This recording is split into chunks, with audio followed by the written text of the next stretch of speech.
به نظر من یه خونه هر جایی میتونه باشه.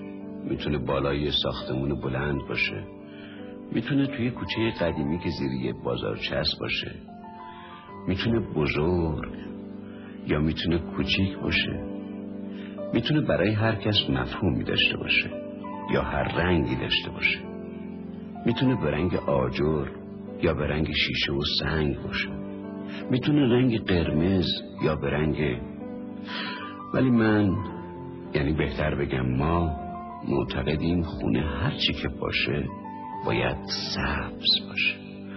بله، سبز و همیشه سبز. من تو را